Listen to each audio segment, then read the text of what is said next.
imyaka ibaye myinshi turi kumwe uhoraho. Uyu munsi nabyutse ngo ngushimire ikiza.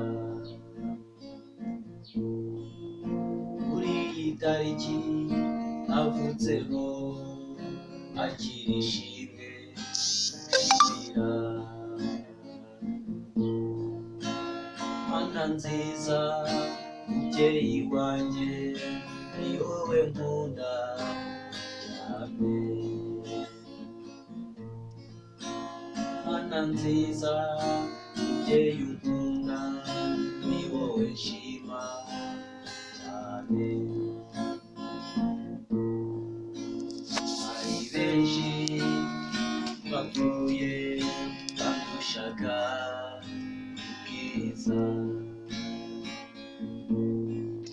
bandushaga gukiranuka, ariko bose baragiye.